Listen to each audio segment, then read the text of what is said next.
You wake up, you check your bank account.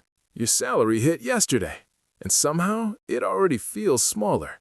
Groceries cost more, rent went up, gas feels illegal, but your paycheck? Pretty much the same. And you're not reckless, you're not lazy, you're not bad with money. So what's going on? Okay, if that feels uncomfortably familiar, that's literally you, and it's not an accident. My name is Jack, and I spend way too much time thinking about money, incentives, and why the financial system quietly rearranges itself while nobody's looking. If you're someone who works hard, tries to save, and still feels like you're falling behind, hit subscribe and give this video a thumbs up. Because today, we're talking about something that changed everything, and most people don't even know it happened. In 1971, money changed. Quietly. Permanently. Globally. Here's the thing. Before 1971, the US dollar was tied to gold under the Bretton Woods Agreement.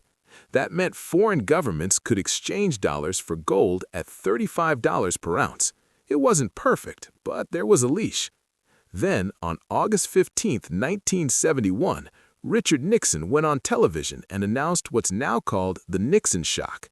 The U.S. would stop converting dollars to gold. Translation? The dollar was no longer backed by anything physical.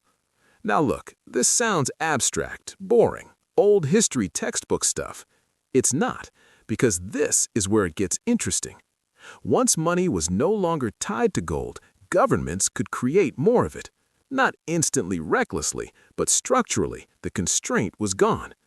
Here's what most people don't realize. Money supply in the U.S. has increased over 1,500% since the early 1970s, according to data from the Federal Reserve, Fred database.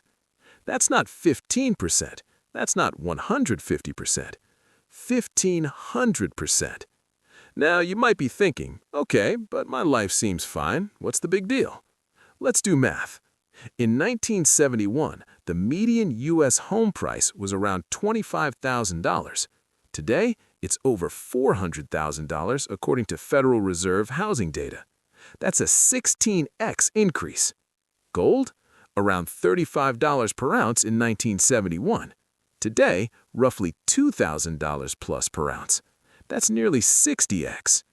But median wages? They didn't 16x. They didn't 60x.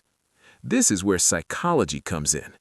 When money supply expands faster than productivity, prices rise. That's inflation. But inflation doesn't feel like money printing. It feels like, why is everything more expensive? Your brain doesn't blame monetary policy, it blames you.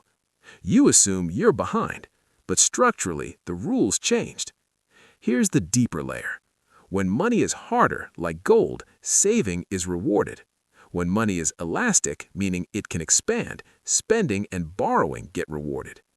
After 1971, debt exploded. U.S. federal debt was under $400 billion in 1971. Today, it's over $30 trillion. Consumer debt? Same story. Credit cards became normal. Mortgages got larger. Student loans expanded. Here's what most people don't realize. Inflation quietly transfers wealth from savers to borrowers. If you hold cash earning 1% and inflation is 5%, you're losing 4% per year in purchasing power.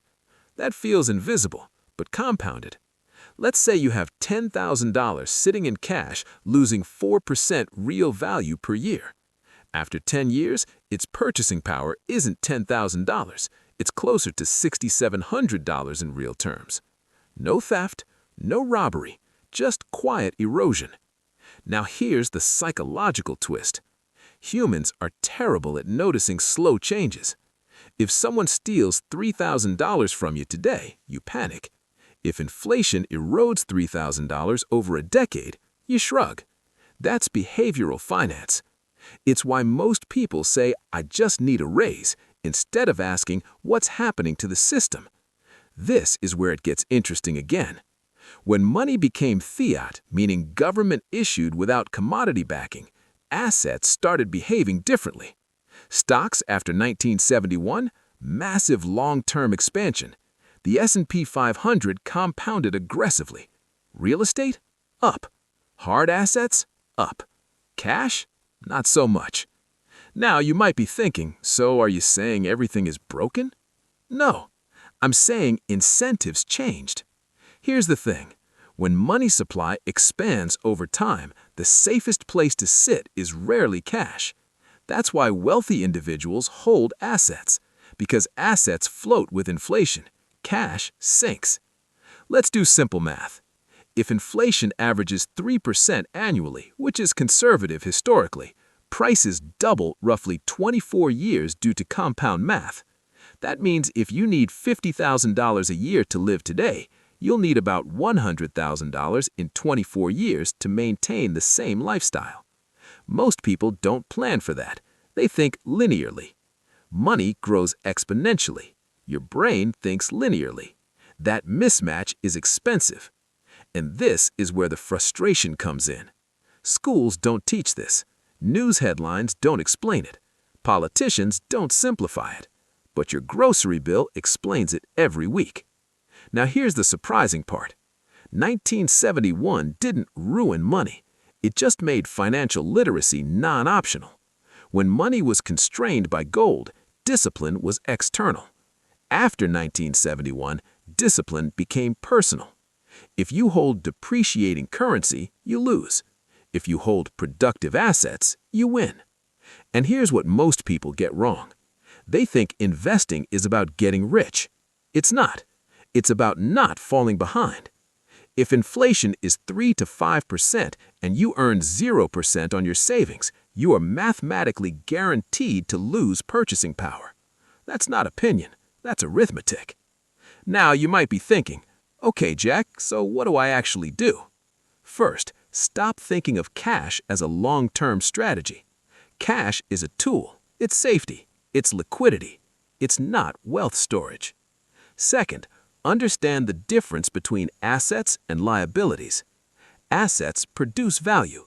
Businesses, stocks, real estate, skills that increase earning power.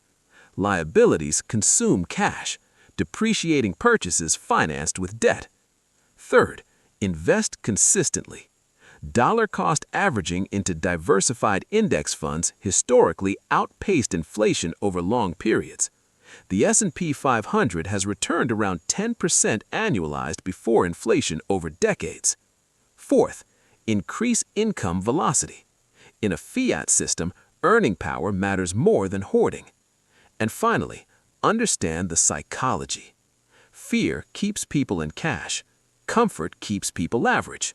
Inflation punishes both. Here's the thing. Money didn't break in 1971. It evolved. The gold standard created limits. Fiat currency created flexibility. Flexibility allows growth, but also mismanagement. That means you can't be passive anymore. You have to understand the game. And once you do, something powerful happens. You stop feeling like a victim of rising prices. You start thinking like an allocator of capital.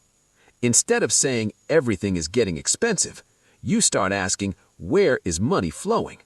Because in a world where money expands, ownership matters more than ever. So yes, money quietly changed after 1971. But the bigger question is this: have you changed with it? Because if you don't adapt to the system compounds against you. And if you do adapt, you don't just survive inflation, you outpace it. That's the difference between working for money and understanding how money actually works.